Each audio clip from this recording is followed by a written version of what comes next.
నమస్తే, welcome to think Andhra. నేను మీ Priyanka.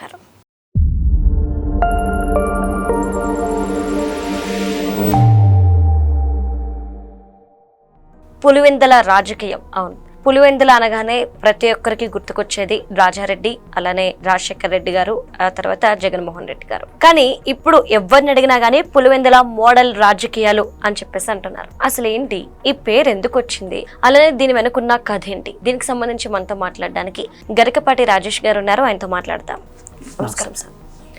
Sir, Pulivendula model రాజకీయాలు అని చెప్పేసి ఈ మధ్యన కొత్తగా ఒక పేరు పెట్టేశారు. అయితే ఎందుకు ఈ పేరు వచ్చింది అసలు పులివెందుల మోడల్ రాజకీయాలని? యాక్చువల్గా ఇది రాజారెడ్డితో స్టార్ట్ అయిందండి.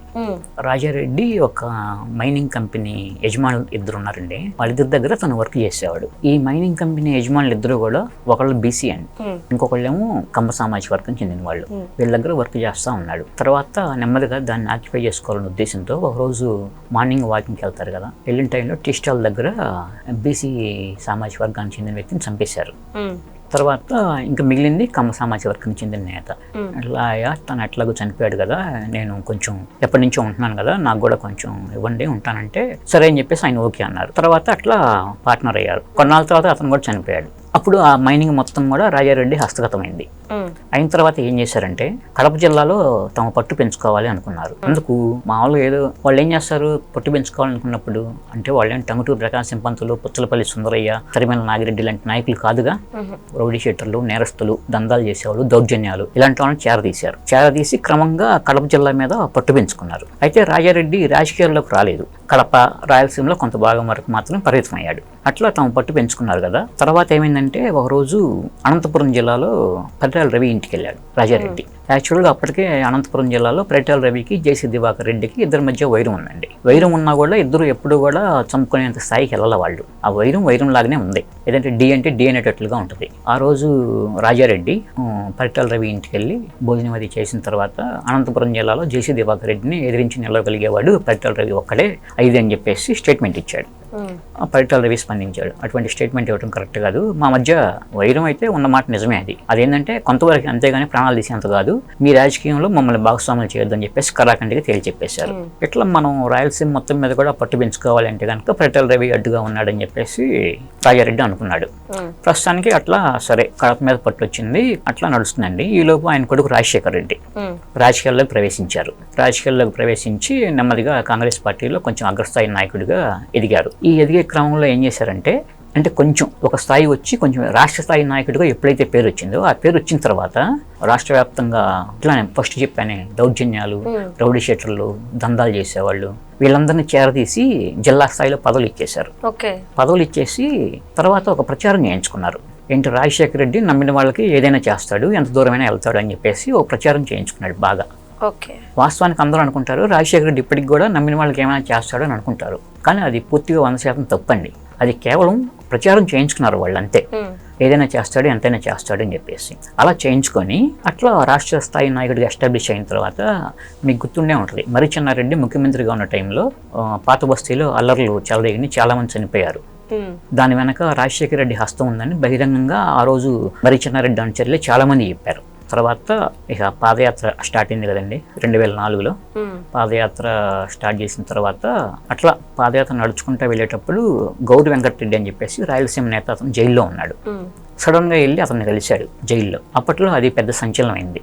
రాజకీయ నాయకుడు అంటే ఏం చేయాలి అంటే ముందు మనం అనుకున్నాం కదా, టంగుటూరు ప్రకాశం పంతులు, పుచ్చలపల్లి సుందరయ్య, అలా విలువలకు కట్టుబడి ఉండాలి. కానీ నేరస్తుల దగ్గరికి వెళ్తున్నారు, నేరస్తులను తీసుకొస్తున్నారు, నేరస్తులకు పదవులు ఇస్తున్నారు, వాళ్ళని తమ మనుషులుగా చేసుకుంటున్నారు, తమ గ్రిప్ పెంచుకుంటున్నారు.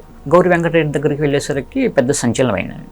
తర్వాత అధికారంలోకి వచ్చిన తర్వాత గౌరి వెంకటరెడ్డిని విడుదల చేయించారు రాజశేఖర రెడ్డి. అతని ప్రవర్తన బాగుందని చెప్పేసి శిక్షాకాలం కూడా తగ్గించి విడుదల చేయించారు. తర్వాత వాళ్ళు కొనసాగారు రాజశేఖర రెడ్డి ఉన్నప్పుడు. కాలక్రమంలో తర్వాత రాజకీయాలు మారినాయి. ప్రస్తుతం గౌరి వెంకటరెడ్డి వాళ్ళ సతీమణి గౌరి చరితారెడ్డి పాణ్యం నుంచి టీడీపీ ఎమ్మెల్యేగా ఉన్నారు. ఎందుకంటే వాళ్ళే ఆ తరహా రాజకీయాలు వద్దనుకున్నారు. అట్లా రాజశేఖర రెడ్డి అలా చేశారు కదండి, అంటే ప్రచారం చేశారు దౌర్జన్యాలు ఇవన్నీ వీళ్ళందరినీ చేరదీసి. తర్వాత ఇప్పుడు రాజారెడ్డి, రాజశేఖర రెడ్డి అనుసరించిన విధానాన్ని ఇప్పుడు జగన్మోహన్ రెడ్డి ముందరకు తీసుకెళ్తున్నాడు. అది ఉధృతంగా తీసుకెళ్తున్నాడు. ఇప్పుడు తెనాల్లో రౌడీ షీటర్లను పరామర్శించాడు కదా, పరామర్శిస్తే ప్రజల్లో చెడ్డ పేరు వస్తుందని అతను తెలీదా? తెలుసండి, అతనేం తెలివి తక్కువవాడు కాదు. వాళ్ళ ముగ్గురు ఏంటంటే అక్కడ దళితులు అవటం ఒకటి, మైనార్టీలు అవటం ఒకటి, ఈ మెయిన్ పాయింట్స్ అనమాట. జగన్మోహన్ రెడ్డి ఆలోచన ఏంటంటే ఫస్ట్ మనకి అభివృద్ధి, సంక్షేమం ఈ రెండు ఉంటే కనుక ఖచ్చితంగా ఓటేస్తారు, దాంతో మనం అధికారంలోకి రావచ్చు అనే ఆలోచన అతనికి లేదు. దాన్ని మించిన ఆలోచన ఒకటి ఉంది, అది ఉంటే కనుక ఖచ్చితంగా అధికారంలోకి వస్తాము అని చెప్పేసి అతని భావన. అదేంటంటే కుల విద్వేషాలు ప్లస్ మత విద్వేషాలు ఈ రెండు ఉంటే కనుక ఖచ్చితంగా మనకు అధికారం సాధ్యం అవుతుంది. ఎప్పుడు కూడా దీన్ని పెంచి పోషిస్తూ ఉండాలి. దానికోసం వీళ్ళందరినీ చేరదీసి వీళ్ళ కోసం జగన్ ఏమైనా చేస్తాడు, ఎంత దూరమైనా వెళ్తాడు అని చెప్పేసి ఒక ప్రచారాన్ని, ఒక గోబెల్స్ ప్రచారం లాగా. వాస్తవానికి ఇతను ఏం చేయడండి, కొంచెం కూడా చేయడు. ఎగ్జాంపుల్ చెప్పాలంటే మీకు వినుకొండలో అతను రషీద్ అని చెప్పేసి ఒక కార్యకర్త చనిపోతే ఆ కుటుంబానికి వెళ్తే ₹1,00,000 ప్రకటించాడు కేవలం. ఆ 1,00,000 కూడా పక్కన వినుకొండలో ఉన్న స్థానిక నాయకులు ఇవ్వమని చెప్పేసి చేతులు దులుపుకొని వెళ్ళిపోయారు. అలాంటి వ్యక్తి జస్ట్ ఏంటంటే ప్రచారం చేయించుకుంటాడు, మన కోసం ఎంత దూరమైనా వెళ్తాడు అని చెప్పేసి. నిజంగా ఇతనికి ఆ రోజు దళితుల మీద నిజంగా ప్రేమ ఉన్న వ్యక్తి అయితే కనుక మరి మానసికంగా వేదనకు గురయ్యి ఆత్మహత్య చేసుకున్నాడు. డాక్టర్ సుధాకర్ అతను దళితుడిగా అండి. అనంతబాబు హత్య చేసిన కారు డ్రైవరు దళితుడిగా, అది చేయలేదు. ఎందుకని అంటే ప్రజల మనస్తత్వాన్ని పసిగట్టాడు. నేరస్తులకి మనం సపోర్ట్ చేసి నేరస్తుల దగ్గరికి వెళ్తే వాళ్ళు మనల్ని హీరోలకు కొలుస్తారు. ఇప్పుడు జనాలు కూడా అదే అంటున్నారు, చంద్రబాబు నాయుడు మంచితనంగా ఉంటున్నాడు కదండి, మంచి రాజకీయాలు చేస్తున్నాడు కదా, అట్లా వద్దంటున్నారు, జగన్ తరహాలో ఉండాలంటున్నారు. అంటే ఆ తరహా విధానానికి, ఆ తరహా భావజాలానికి ప్రజలు అలవాటు పడేలా చేశారు. ఇది రాజశేఖర రెడ్డి కుటుంబం. దీర్ఘకాలంలో రాజారెడ్డి నుంచి మొదలయ్యి జగన్మోహన్ రెడ్డి వరకు కూడా వీళ్ళు తీసుకొచ్చిన పులివెందుల మోడల్ విధానం రాష్ట్రానికి ఎంత చేటు చేసిందంటే కోలుకోలేని నష్టం కలిగింది. ప్రజలు ఇప్పటికి కూడా ఈ కులాల మధ్య, ప్రాంతాల మధ్య విద్వేషాలతోనే ఇంకా ఉన్నారండి. దాన్నే పెంచి పోషించాలని అనుకుంటున్నాడు. ఎందుకనంటే 2019లో ఎంత ఓడిపోయినా కూడా టీడీపీకి 40% ఓటింగ్ ఉంది. అట్లానే 2024లో జగన్మోహన్ రెడ్డి ఎంత ఓడిపోయినా కూడా 39.5% ఓటింగ్ ఉంది. ఇప్పుడు ఏంటంటే అధికారంలో కూటమి ప్రభుత్వం ఉంది కదా, ఇప్పుడు సహజంగానే రేపు ఎలక్షన్ టైంకి ఎంతో కొంత కాస్త వ్యతిరేకత ఉంటుంది అధికార పార్టీ మీద. దాన్ని అది మొన్న ఎన్నికల్లో 16% అండి వైసీపీ కను కూటమి ప్రభుత్వానికి తేడా.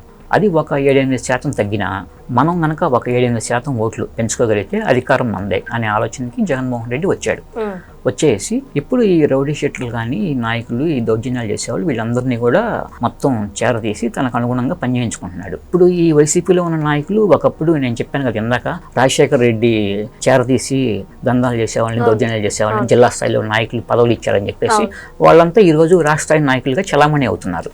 అంటే చూడండి, ఇంకా భవిష్యత్తులో రాబోయే కాలంలో జగన్మోహన్ రెడ్డి ఏ విధానాన్ని అనుసరించబోతున్నాడు, ఏ విధానాన్ని అవలంబించబోతున్నాడు అనేది దీన్ని బట్టి స్పష్టంగా మనకు అర్థమవుతుంది. అంటే జగన్మోహన్ రెడ్డి గారి స్ట్రాటజీ అలానే రాజారెడ్డి గారి స్ట్రాటజీ ఒకటే అంటారా? అంటే మీరు ఇంతకు ముందు చెప్పినప్పుడు కూడాను చుట్టుపక్కల వాళ్ళకి దగ్గర చేసుకొని వాళ్ళకి పదవులు ఇవ్వడం, దాంతో వాళ్ళ పేరు పొందడం, సేమ్ స్ట్రాటజీ జగన్ యూజ్ చేస్తున్నారా? అదే స్ట్రాటజీ యూజ్ చేస్తున్నాడండి. అంటే తండ్రి అదే, మనవడు అదే, రాజారెడ్డి అదే, రాజశేఖర రెడ్డి అదే, జగన్ అదే. కాకపోతే వాళ్ళిద్దరికన్నా మించి కొంచెం వికృతంగా చేస్తున్నాడు జగన్మోహన్ రెడ్డి. అంటే ఇందుట్లో ఆ విధానంలో ఆ పులివెందుల మోడల్ ఇంకోటి కూడా ఉందండి, తమ చేతికి మట్టి అంటకుండా పని చేయించుకోవటం. ఇప్పుడు యాక్చువల్గా జైల్లో ఉన్న పిఎస్ఆర్ ఆంజనేయులు ఉన్నారు కదండి, ఐపీఎస్ ఆఫీసరు. అతను ఐపీఎస్ ఆఫీసర్గా విధుల్లో ఉన్నప్పుడు ఎన్కౌంటర్ స్పెషలిస్ట్గా మంచి పేరుంది. రౌడీలని వీళ్ళందరినీ ఏరిపారేశాడు. ఇప్పుడు వైఎస్ఆర్ కాంగ్రెస్ పార్టీలో మంచి నాయకుడిగా పేరున్న, అంటే పెద్ద నాయకుడిగా పేరున్న లేళ్ల అప్పిరెడ్డిని గుంటూరు జిల్లా ఎస్పీగా ఉన్న టైంలో జిల్లా నుంచి బహిష్కరించాడు. ఎవరు? ఈ సీతారామాంజనేయులు.